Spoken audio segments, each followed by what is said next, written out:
এদিকে শুভেন্দু অধিকারী সন্দেশখালীতে নেজাটে বিজেপি সভা করে, সেখানে সভা মঞ্চে দেখা গেল শুভেন্দু অধিকারী, সুকান্ত মজুমদার। এই সভা থেকে রাজ্য সরকারকে নিশানা করলেন রাজ্যের বিরোধী দলনেতা।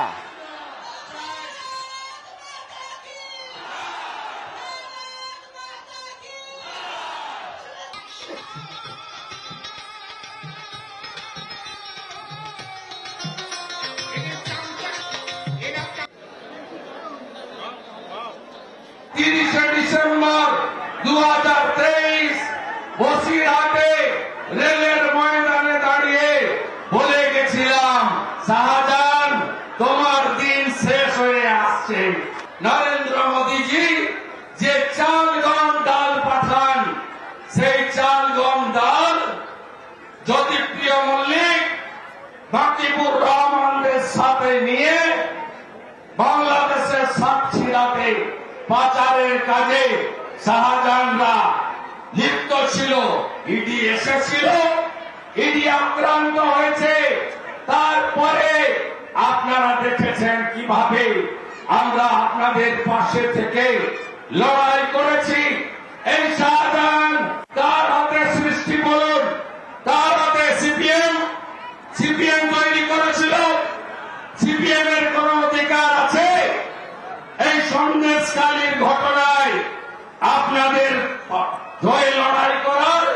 একমাত্র বিজেপি। আপনাদের সন্দেশখালীর লড়াইকে সন্দেশখালী থেকে দিল্লি পর্যন্ত নিয়ে গেছি আমরা। আজকের এই সভা থেকে আমরা কেন্দ্রের নির্বাচন কমিশন এবং যারা তদন্তকারী সংস্থা আছে তাদের বলবো, একা শাহজাহানকে পুরলে হবে না। জিয়ারউদ্দিন মোল্লা সহ, আলমগীর সহ, এখানকার শাহানুর সহ সব গুন্ডাকে গর্তে ঢোকাতে হবে। আর একা সন্দেশখালী নয়, পশ্চিম বাংলায় এমন 25 থেকে 30টা সন্দেশখালী আছে। তাই এ লড়াই চলছে, চলবে। ভারতীয় জনতা পার্টি তার শেষ রক্তবিন্দু দিয়ে সন্দেশকারী মা বোনদের ইজ্জত লুণ্ঠনকারী শাহজাহানের ছাড়বে না, ছাড়বে না, ছাড়বে না।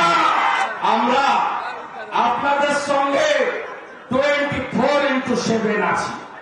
কথা দিলাম, হিঙ্গলগঞ্জ ফাঁকা করবো, মিনাখা ফাঁকা করব, হাওড়া ফাঁকা করব, বাসন্তী ফাঁকা করব, গোসাবা ফাঁকা করব, ক্যানিং ফাঁকা করব, ফল